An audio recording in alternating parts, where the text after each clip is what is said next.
ntabwo biri kuvugwaho rumwe ku cyaba cyateye iyi nkongi y'umuriro. Murabizi yuko mu masaha ya mu gitondo twakubwiye ibijyanye n'iyo nkongi y'umuriro hariya mu karere ka Gasabo mu murenge wa Gisozi mu gakiriro ka Gisozi. Rero niho iyo nkongi yabaye mu masaha akiri mu gitondo cyane, ahubwo abantu rero babyukaga berekeza ku mirimo. Abantu benshi rero baje kuba baza kureba ibyabaye. Rero benshi bari kugenda bavuga ku nkomoko y'uyu muriro, ariko benshi ntabwo bari kugenda bayihuza. Ariko hari byatangajwe na polisi ndetse n'abandi bantu bagiye batandukanye. Umuntu yavuga yuko yenda yari byo yaba ashingiyeho yemeza yuko koko ari byo bishobora kuba byabaye intandaro y'uyu muriro wadutse kuri iyi tariki n'ubundi rwose ugatwika kuri iyi tariki ya 30 z'ukwezi kwa gatanu 2025, aho hariya mu karere ka Gasabo ku Gisozi nyine nk'uko mubizi mu gakiriro kaho haberaga ibikorwa bigiye bitandukanye bijyanye n'ubukorikori ndetse no gukora ibintu byinshi cyane bigiye bitandukanye. Inkongi y'umuriro rero yaje kuba umuvugizi wa polisi y'u Rwanda rero mu mujyi wa Kigali CIP Gahonzile wa Welarisi yabwiye ibinyamakuru ko iyi nkongi rero yatangiye mu rukerera rwo kuri uyu wa gatanu ahagana saa 9 z'igitondo.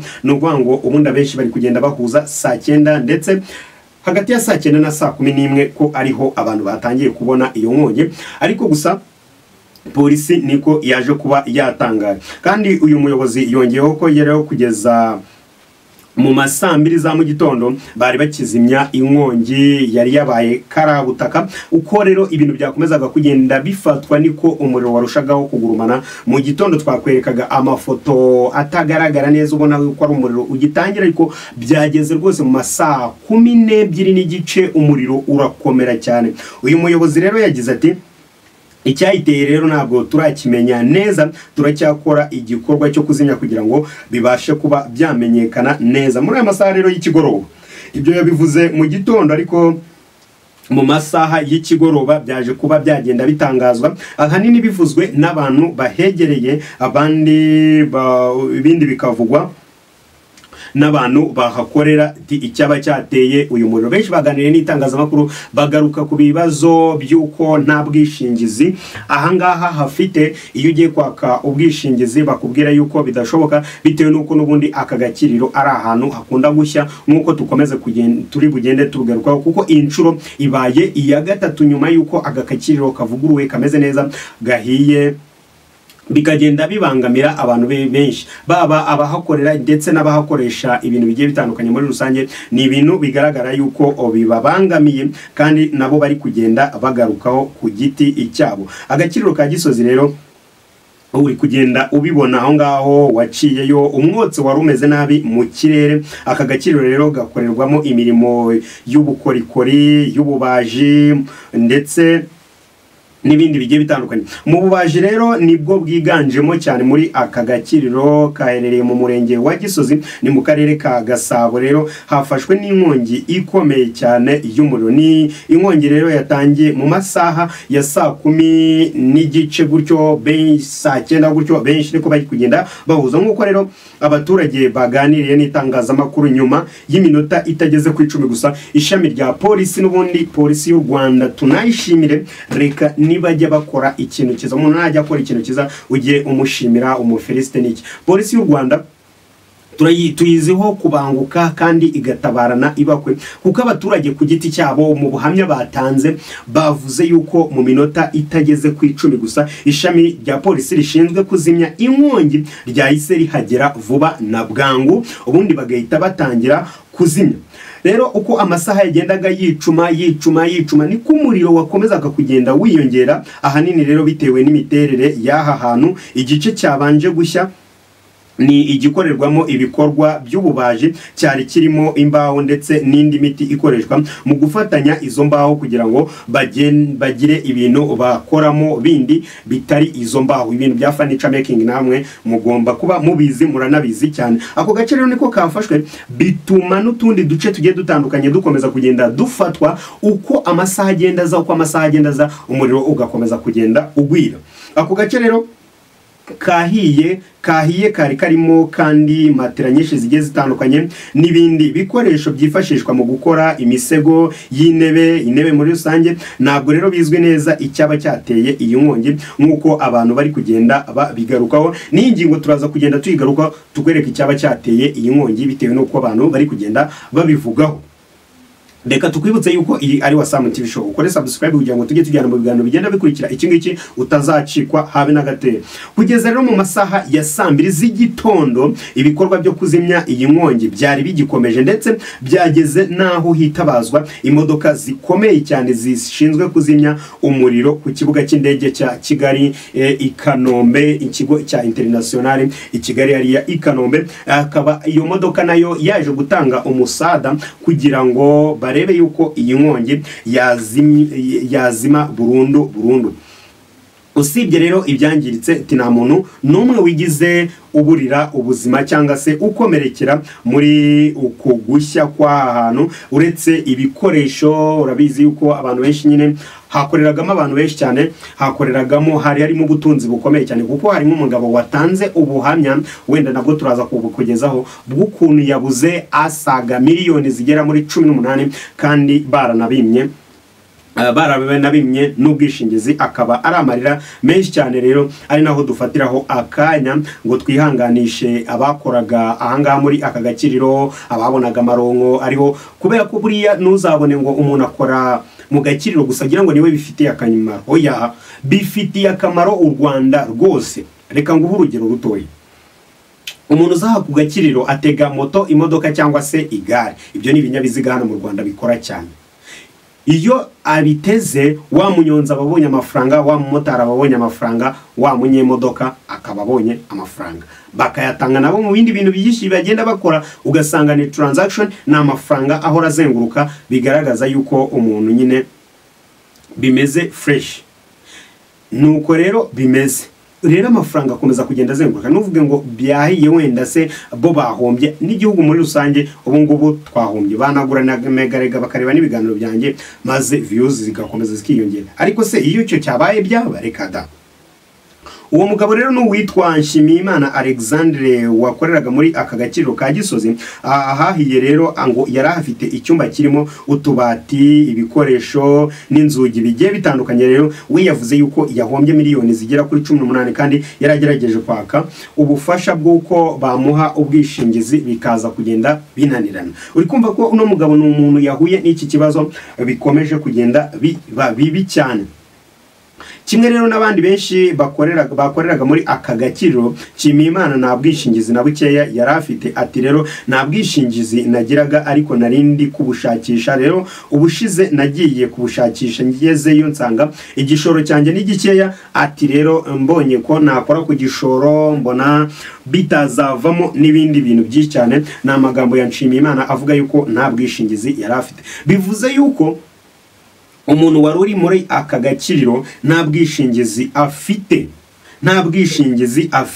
ashobora kuba yahombye amafaranga ye yose, cyangwa se akazagaruzamo dukeya, kubera ko ngo hahiye harakongoka bikomeye cyane, nta kantu kasigayemo imbere, cyane cyane mu bantu bakora ibintu bijyanye n'ibiti, ibimbaho, inzugi, intebe, amamatera byose. Uri kumva ubona zino nebe z'imifariso, n'ubundi ngira ngo icyo ni igifaransa n'ubundi kivuga matera. Icyo ni igifaransa n'ubundi kivuga matera. Uri kumva ko umuntu wakoraga ibyo ngibyo ariko nanone nta bwishingizi afite, ashobora kuba yahiye bikomeye cyane kandi bizamugiraho ingaruka hafi ubuzima bwe bwose. Reka dufatire nk'urugero nk'uyu mugabo witwa Nshimiyimana Alexandre wahishije miliyoni 18.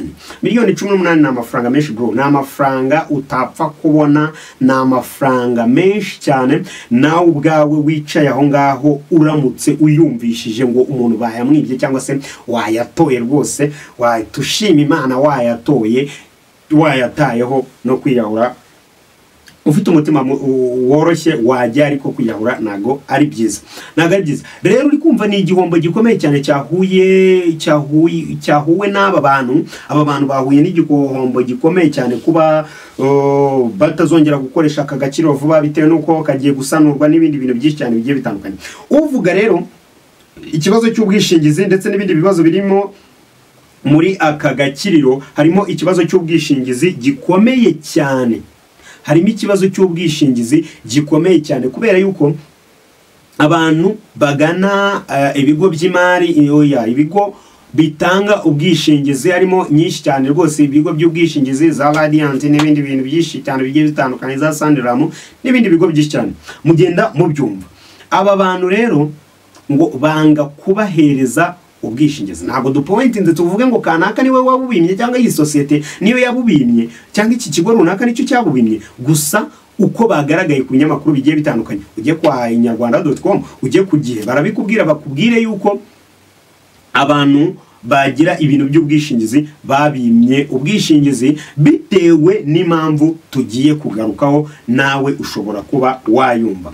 Niba bimeze gute gusa ikinyamakuru inyarwanda.com cyanditse kiravuga ati bitewe n'ukuntu aha hantu bakora mu kajagari, ugasanga ibibaho birunze ahangaha, hari ibisinga bidahambiriye bitari mu matiyo, ugasanga nyine installation iri mu kajagari byahatari. Ngakaba ari nacyo kintu gikunda guturukaho iyi nkongi y'umuriro. Iyi ni inshuro rero igera kuri 4 aka gakiriro gafashwe n'inkongi mu gihe kitarengeje imyaka 4. No kuva inshuro enye mu myaka 4, ugereranyije ku mpuzandengo buri mwaka hashya rimwe. Kuko no muri 2023 harahiye, muri 2021 harahiye, no muri 2019 harahiye, ndetse no muri 2025 harashya. Uri kumva yuko ahangaha ari akamenyero kuko aha hantu hagomba gushya kandi gakomeza gushya. Akaba ari nacyo kintu gituma abashinzwe ubwishingizi cyangwa se ibigo by'ubwishingizi byanga kubahereza ubwishingizi kugira ngo bakore ibintu byabo batuje. Uri kumva ko rero ni ikintu gikomeye cyane, ari nayo mpamvu abantu benshi bagiyeho baravuga bati ibi bintu ntago ari byiza, bikunda kuba mu kajagari, insinga zidahambiriye, basudira. Benshi hari n'abari kujya kureba bakavuga ngo hari umuntu ngo waje ngarasudira, ariko polisi ntabwo yigize ibitangaza, n'umuntu wabitangaje ku giti cye ngo izo saa 10 izo saa 9 ngo yarari gusudira, ngo ibishashi bigatarukira muri matora ngakabyihorera, ngo biza kurangira za matora zatse zitwika n'ahandi hose, na za nsinga zose zitameze neza ziratwika, ibintu bigenda gutyo. Uri kumva ko rero ni ibintu bikomeye cyane. Iyi nshuro rero nkuko twabikubwiye ni inshuro ya 4 aka gakiriro gafashwe n'inkongi y'umuriro mu gihe kitarengeje imyaka 4. Inshuro iheruka yari yo muri 2023. Ikindi gihe hahiye rero hari ku itariki 17 Kanama 2021, ndetse kari karanahiye tariki ya 29 Kamena 2019, mu gihe ku itariki 12 Gashyantare 2023 nabwo hafashwe n'inkongi y'umuriro mu gice kibikwamo imbaho. Ahangaha akaba ariho hantu hakomeza kugenda hibasirwa n'inkongi y'umuriro bikomeye cyane.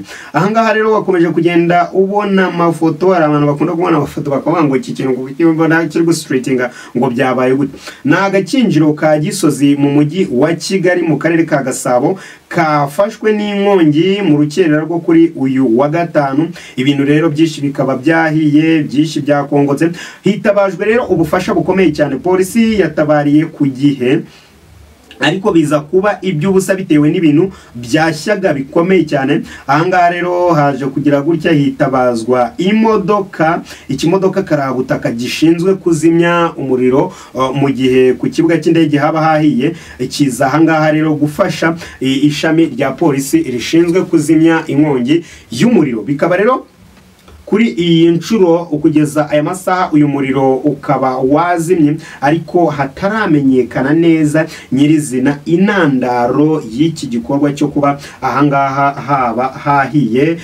Biza gukomeza kugenda bikorwaho iperereza hagaragare intandaro ndetse n'uwateye iyi nkongi n'icyo yakomeje kugenda iturukaho, ari nako habarurwa ibikorwa bishobora kuba byangirikiye muri iyi nkongi y'umuriro. Natwe hano nibiza kugira gutya bikagerwaho ibyo byose bakabitangaza icyateye iyi nkongi, nakabuza uraza kubikurikirana kuri Wasamu TV Show. Icyo tugusaba gusa nta kindi ni cya kindi tuhora tugusaba umunsi ku munsi, tukwinginga rwose kora subscribe, kanda aho handitseho subscribe, ukandeho ujye hirya ufungura akazogera, ukanda ahantu handitse all. Niba ukoresha ururimi rw'igifaransa handitse s'abonner, ukandeho, biraba bibaye. Tugiye dukomezanya n'ibiganiro bigenda bikurikira iki ngiki. Naho amakuru yo nakagaruka kandi ni buri kanya rwose, uko update zije tuzajya duhita tuzikubwira. Naho iyi ngiyi ni Wasamu TV Show, ugira ibihe byiza.